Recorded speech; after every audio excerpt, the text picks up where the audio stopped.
తెలంగాణ రాష్ట్రంలో ఉద్యమకారులను ఏ ఒక్క రోజును పట్టించుకున్న పాపాన పోలే. పల్లా రాజేశ్వర్ రెడ్డి ఎమ్మెల్సీగా గెలిచి ఏ ఒక్క పట్టభద్రుని, ఉపాధ్యాయుని, ప్రైవేట్ టీచర్ని కానీ లేకపోతే వివిధ శాఖల్లో పనిచేస్తున్నటువంటి ఉద్యోగులను కానీ నిరుద్యోగులను కానీ ఒక్కనాడన్నా తీసుకుపోయి కేసీఆర్ను కల్పించి వాళ్ళ బాధని వినబెట్టలే. కానీ ఎన్నికలు కాకముందుకే గౌరవ ముఖ్యమంత్రి రేవంత్ రెడ్డి గారు ఎంతమంది కలిసినరో మీరు ఒక్కసారి చూడండి. నిన్నటికి నిన్న సంఘాలు, ఉపాధ్యాయ సంఘాలు, ఉద్యోగ సంఘాలు వీళ్ళందరూ కలిసి వాళ్ళ బాధలు చెప్పుకున్నారు. ఇవాళ నువ్వు ఎన్నడూ పట్టించుకోలే. 1 తారీఖు జీతం వేసే కాంగ్రెస్ పార్టీ ఎప్పుడు జీతం వస్తే వేస్తారో తెలియనటువంటి బీఆర్ఎస్ పార్టీ, వీళ్ళ మధ్య జరుగుతుంది పోటీ. ఇలా తెలంగాణ రాష్ట్రంలో ఉద్యోగాల భర్తీకి కంకణం కట్టుకొని కాంగ్రెస్ పార్టీ ముందుకు పోతూ ఉంది. ఇప్పుడు ఆగస్టులో ఉద్యోగాలు రిటైర్మెంట్స్ ఉన్నాయి చాలా. జూలై 2వ మాసంలో అనుకుంటా జాబ్ క్యాలెండర్తో రాష్ట్ర ప్రభుత్వం ముందుకు వస్తూ ఉంది. ఇన్ని ప్రయత్నాలు రాష్ట్ర ప్రభుత్వం చేస్తూ ఉంటే ఇంకా అధికారం పోయినా ఇంకా నేను అధికారంలోనే ఉన్నా అని చెప్పి విర్రవీగుతూ ప్రజల్ని ఇంకా మోసం చేస్తా, డబ్బులు పెట్టి మాయాజాలం చేస్తానని అనుకుంటున్నాం. కేసీఆర్ ప్రజల ఆత్మగౌరవం దెబ్బతిన్నది. తెలంగాణ రాష్ట్ర ప్రజల ఆత్మగౌరవాన్ని మీ కుటుంబం దెబ్బతీసింది. ఈ దెబ్బతీసినటువంటి కుటుంబం ఏ ఎన్నికల్లో వచ్చినా భంగపాటి తప్ప ఇంకోటి ఏం లేదు. నీవు అక్కడ అసెంబ్లీలో పోయిన పరువు పార్లమెంట్లో నిలుపుకోవాలనుకున్నావు. పార్లమెంట్లో కూడా నీ పరువు పోయిందని లెక్కకు వచ్చిన తర్వాత కనీసం పట్టభద్రులోనన్నా పరువు నిలుపుకోవాలని చూస్తూ ఉన్నావు. ఇక్కడ అది 1 బార్ 2 బార్ 3 మార్ కొడతాడు ఈసారి ఎట్లయినా. నేను ఒకటే మాట చెప్తా ఉన్నా, తెలంగాణ రాష్ట్రం మీ తాత జాగీర్ లెక్క పరిపాలించినాం. తెలంగాణ రాష్ట్రం ఇది ప్రజల ఆస్తి. ఈ తెలంగాణ రాష్ట్రం ఈ ఉద్యమకారుల ఆస్తి. ఉద్యమకారు గుర్తుందా కేసీఆర్ అయినా? ఒకసారి చూడు.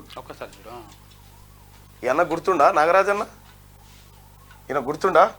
తెలంగాణ, జై తెలంగాణ, నా రాష్ట్రం నాకు కావాలని చెప్పి రైలుకు ఎదురుగా పోతే ఇగో చేతు కాళ్ళు 2 ఇరిగిపోయినాయి ఆయనకి. ఎన్నడన్నా ఒక్క రోజన్నా ఈ ఉద్యమకారుని పట్టించుకున్న పాపాన పోయినవా? ఎన్నో ఆర్తనాదాలు చేసిండు. నేను చాలా రోజుల నుంచి ఒక 1 ఏడాది 2 ఏళ్ల నుంచే అన్నతో టచ్లో ఉన్నా. అప్పుడోసారి ఫోన్ చేసి మాట్లాడుతుంటా, ఎట్లున్నావు అన్నా, ఏం కథ అని చెప్పి. కానీ ఏ ఒక్క రోజన్నా నువ్వు పట్టించుకున్నావా? ఇటువంటి ఉద్యమకారులు 1200 మంది బిడ్డలు ఆత్మ బలిదానం చేసుకొని చచ్చిపోతే కనీసం ఎవరింటికి పోయన్న పలకరించినవా? ఏ ఇంటికి పోయన్న పలకరించినవా? నువ్వు అసలే పలకరించలే, నువ్వు పట్టించుకోలే. ఉండండి, పట్టించుకోలే. ఎన్నడన్నా పోయి ఈ బిడ్డల వల్లనే కదా నేను ముఖ్యమంత్రి అయింది, ఈ బిడ్డల వల్లనే కదా నా బిడ్డ మంత్రి అయిందని ఎప్పుడన్నా ఆలోచించినావా? ఒక్కనాడన్నా ఆయన ఏమంటుండు తెలుసా? వచ్చి ఆ రోజే చచ్చిపోతే బాగుండేదన్నా, ఈ గోస ఇది మామూలు గోస కాదని చెప్పని అంటా ఉన్నాడు. రైలుకి ఎదురుగా పోయి జై తెలంగాణ, నా రాష్ట్రం నాకు కావాలని నినదించినటువంటి బిడ్డ నాగరాజు. ఎన్నడన్నా కనీసం తొంగి చూసి పట్టించుకొని నా పాపాన పోయినవా? మీ నాయన రెచ్చగొట్టిండు. మీ నాయన మీ ఎవరు కేటీ రామారావు మీ అయ్య రెచ్చగొట్టిండు, మీ బావ రెచ్చగొట్టిండు. మీకేమో పెట్రోల్ డబ్బాలు దొరికినాయి, అగ్గిపెట్టెలు దొరకలే. కానీ ఈ బిడ్డలు రైళ్ళకి ఎదురుగా వెళ్ళి జై తెలంగాణ నినాదాన్ని ఎత్తుకొని ఇలా ప్రాణాలు కూడా ప్రాణంగా పెట్టడానికి పోరాడినటువంటి బిడ్డలు వీళ్ళు. వీళ్ళ కుటుంబాలకు తొంగి చూడలే. ఏం తింటుర్రు, ఏం చేస్తుర్రు? స్వాతంత్ర పోరాటం చేసినటువంటి పెద్దవాళ్ళకు, ముసలి వాళ్లకు పెన్షన్లు వస్తూ ఉండే మొన్నటిదాకా. ఏమిస్తే తీరుతుంది ఈయన రుణం చెప్పు? నాగరాజు అన్న రుణం ఏమిస్తే తీరుతుంది? ఈ తెలంగాణ రాష్ట్రం ఏర్పడడానికి కారకుడు సజీవ సాక్షి కదా ఈడున్నది. ఆయనకు ఏమిస్తే రుణం తీరుతుంది? ఇవన్నీ గుర్తులేవా? ఉన్నాడు నీ పల్లా రాజేశ్వర రెడ్డి చేసినాడు ఈ పని. లేకపోతే నీ కేసీఆర్, కేటీఆర్, హరీష్ రావు మీ ఒంట్లోంచి ఒక్క రక్తం సుక్కన్న రాలి కింద పడ్డదా ఈ తెలంగాణ ఉద్యమంలో? మొత్తం అక్కడ దీక్షాన్ని పెట్టి డ్రామా దాగి నిమ్మరసం ఆడి మళ్ళా విద్యార్థులు ఉస్మానియా యూనివర్సిటీ కాడ నీ శవయాత్ర తీస్తే మళ్ళా దొంగ దీక్ష చేస్తుంది.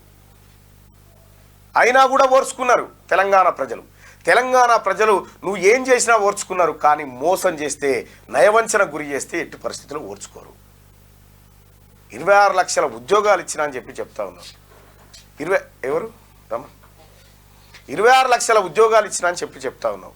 ఈ 26 లక్షల ఉద్యోగాలు ఇస్తే నేను గతంలో ఓ 100 సార్లు చెప్పిన, నువ్వు 26 లక్షలు ఇచ్చిపెట్టా 1 లక్ష మంది ఉద్యోగస్తులను ఈ పరడ మైదానంలో నిలబెట్టాయా అని చెప్పిన, నువ్వు చేయలే.